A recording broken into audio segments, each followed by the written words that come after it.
Hello दोस्तों, कैसे हो आप सभी।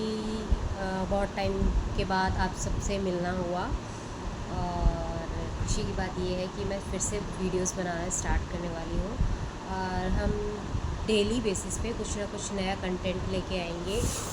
और मैं बहुत जल्द आपके लिए एक कंटेंट और लेके आने वाली हूँ जिसमें हम कुछ एक्सरसाइज करेंगे जो हमारा टारगेट रहेगा कि कुछ ना कुछ हमें अपने इंचज़ लूज़ करने हैं या वेट लॉस करना है।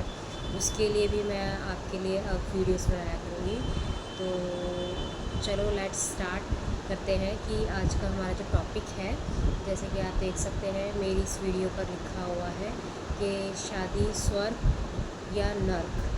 ठीक है, तो दोस्तों जैसे कि आप सभी जानते हैं कि शादी एक बहुत बड़ा डिसीज़न है और हमारी लाइफ का एक बहुत बड़ा पार्ट है, शायद जिससे हमारी लाइफ ना बहुत ज़्यादा वेरी करती है और बहुत ज़्यादा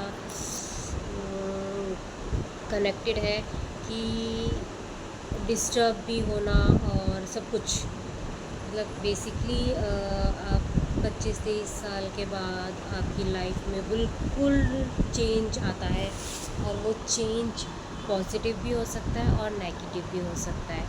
तो आज हम सिर्फ बात करेंगे लड़कियों के पॉइंट ऑफ व्यू से और कल हम बात करेंगे लड़कों के पॉइंट ऑफ व्यू से कि शादी कब एक स्वर्ग हो सकती है या कब एक नर्क हो सकती है, कब एक सज़ा हो सकती है या कब आपके लिए बहुत खुशी हो सकती है, खुश जैसा माहौल जो होता है जिसमें आप खुश रहते हो, आपको लगता है वाह लाइफ हो तो ऐसी लाइक दिस। तो हम ये चीज़ आज हम डिस्कस करने वाले हैं गर्ल्स के पॉइंट ऑफ व्यू से। तो बेसिकली देखा जाए तो किन लड़कियों के लिए शादी जो है नर्क होती है या बहुत बुरी साबित होती है। देखिए, शादी के बाद बहुत सारी चीज़ें मैटर करती हैं आपकी लाइफ में। आपका लाइफ पार्टनर, आप जिस घर में शादी करके गए हो, उस घर के लोग, उस घर का इन्वायरमेंट, बहुत सारी चीज़ें आपको इफ़ेक्ट करती हैं। ठीक है, तो बहुत ज़रूरी होता है आपको भी और लोगों को भी समझना कि आप कहीं नए घर में आए हो तो बेसिकली आपको एडजस्ट तो करना पड़ेगा। ठीक है, बहुत सारी चीज़ों में चेंजेस होंगे। आपके घर पे कुछ चीज़ें किसी और तरीके से होती थी, यहाँ कुछ और किसी तरीके से होंगी। ठीक है, आपका रूटीन, आपका शेड्यूल दोनों में चेंजेस आ जाएंगे कि पहले कुछ और था अब कुछ और है। ठीक है, और जैसे पहले ही आपको कुछ भी करने से पहले आपको इतना सोचना नहीं पड़ता था या आपके मन में कुछ भी बात होती थी तो आप फट से अपने पेरेंट्स से बोल दिया आपने। ठीक है, तो अब शादी के बाद थोड़ा सा ना चीज़ें चेंजेस होती हैं। चेंजेस लाइक कि कुछ भी आपको करना है तो आप जस्ट ये नहीं है कि हाँ ठीक है मुझे करना है तो आपने कर लिया। नो, आपको वहाँ पे ना परमिशन की ज़रूरत पड़ेगी। परमिशन किससे? अपने हस्बैंड से, अपने इन लॉज से। ठीक है, कि वो आप जो भी चीज़ करना चाहते हैं वो उससे एग्री होते हैं या नहीं। ठीक है, अगर वो एग्री नहीं है, ठीक है, और आपका उस चीज़ को करने का बहुत ज़्यादा मन है तो उस चीज़ में क्या होता है कि अगर आपका हस्बैंड सपोर्टिव है और आप सही चीज़ कर रहे हो, बेसिकली हम बात कर रहे हैं सही चीज़ की, किसी गलत चीज़ की बात नहीं कर रहे हम कि आप लोग ये सोचें कि हम भाई कुछ गलत करें तो भी हमारे इन लॉज या हमारा हस्बैंड हमें सपोर्ट करें। ठीक है, तो हम यहाँ पे सिर्फ बात कर रहे हैं सही चीज़ों की। अगर आप राइट हैं और कुछ अच्छा करना चाहते हैं या कुछ भी अपने लिए कुछ भी नया चेंज लाना चाहते हैं बट वो आपकी फैमिली को पसंद नहीं आ रहा या कुछ भी रीज़न है, ठीक है, वहाँ पे ना एक सबसे बड़ा दिक्कत हमारे सामने जो आती है वो यही आ जाती है। टीवी चला दो। तो वहाँ पे जो सबसे बड़ी दिक्कत आती है वो एक्चुअल में यही दिक्कत आती है कि आपका पार्टनर, ठीक है, आपका पार्टनर कितना सपोर्टिव है, कितना आपके फेवर में है, कितना आपके अगेंस्ट है। तो बहुत सारी चीज़ें ना ये मैटर करती हैं। अगर आपका पार्टनर आपको अंडरस्टैंड करता है, आपकी चीज़ों को समझता है, आपको समझता है अच्छे से, आपके साथ कदम से कदम मिला के चलता है, वो सोचता है कि हाँ ठीक है, अगर ये ग्रो करती है तो मैं भी कहीं ना कहीं ग्रो करूँगा, ठीक है, मतलब पॉजिटिव ले, आपको आपके थॉट्स को पॉजिटिव ले, ठीक है। तो बहुत इम्पॉर्टेंट रोल होता है आपकी लाइफ को मतलब हेल और हेवन बनाने में आपके पार्टनर का, मम्मा ये ठीक तो है। लगाते रहता हूँ। तो उसके लिए अगर आपका हस्बैंड सपोर्टिव है तो आपकी बल्ले बल्ले है, शबा शबा है, मज़े ही आ जाने हैं, ठीक है।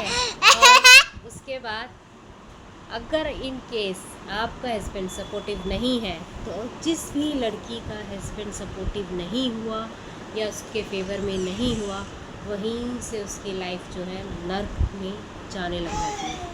वहीं से उसकी लाइफ में बहुत सारी प्रॉब्लम्स, बहुत सारी दिक्कतें आने लग जाती हैं, जिनको शायद वो फेस करते करते ना बहुत बुरी बन जाती है, ठीक है। कई बार ऐसा होता है कि लोग ना उसको इतना बुरा बना देते हैं कि आप इमेजिन नहीं कर सकते, उसको इतना परेशान कर देना, ठीक है। और ये सब होता क्यों है? क्योंकि हस्बैंड सपोर्टिव नहीं है यार। अगर हस्बैंड सपोर्टिव हुआ तो कोई भी कुछ भी नहीं कर सकता आपके साथ ना। और ये देखो, आप देख सकते हैं मेरी गुड़िया है ये, इसके चक्कर में मैंने अपना चैनल पे आजकल वीडियोस डालना बंद कर दी थी, क्योंकि ये हुई है प्यारी सी गुड़िया मेरे, ठीक है। और ये है वासु, इसको तो आप मेरी बहुत सारी वीडियोस में भी देख चुके होंगे। तो आई हैव 2 किड्स, प्यारे प्यारे से बच्चे, ठीक है। तो ये चीज़, तो प्लीज़ कभी भी शादी करें तो अपने पार्टनर को, चाहे मैं ये नहीं कह रही कि आप लव मैरिज करें या अरेंज करें, आप कोई सी भी शादी करें, बस इतना ध्यान रखें कि सामने वाला आपको सुनने वाला होना चाहिए, समझने वाला होना चाहिए, ठीक है।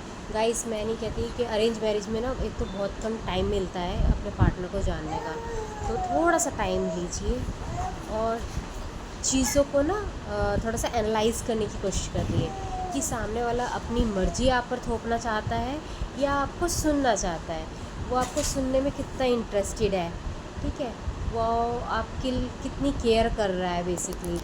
ये नहीं कि ठीक है चलता है, ठीक है, कुछ भी बोल दिया, वो चीज़ नहीं होनी चाहिए, ठीक है। तो बेसिकली यही होना चाहिए कि वो आपको सुने, आपकी केयर करे, ठीक है, आपकी फीलिंग्स को समझे। अगर उसमें ये क्वालिटीज़ है, देखो लुक्स, पैसा, ठीक है, मैटर करता है, बट एक्चुअल लाइफ जीने के लिए आपके पार्टनर का बिहेवियर, आपके पार्टनर का सपोर्ट बहुत ज़्यादा मैटर करता है, ठीक है। तो थोड़ा सा इन सब चीज़ों को साइड रखते हुए आप अपने पार्टनर का सपोर्टिव नेचर देखिएगा, ठीक है।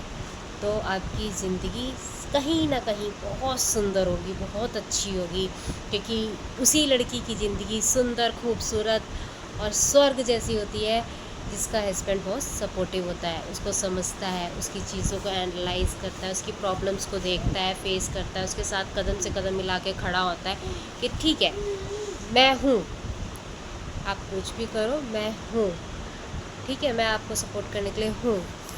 क्योंकि उसी लड़की को कोई भी, चाहे फैमिली का हो या कोई बाहर का बंदा हो, कोई भी कुछ फालतू कहने से पहले 10 बार सोचेगा, ठीक है। तो आप भी शादी करने से पहले 10 बार ये ज़रूर सोचिएगा कि सामने वाला पर्सन आपकी फीलिंग्स को कितनी इम्पोर्टेंस देता है। Okay, bye bye, tata, take care, ध्यान रखिए अपना और अपने फैमिली वालों का। Okay bye, take care friends, good night.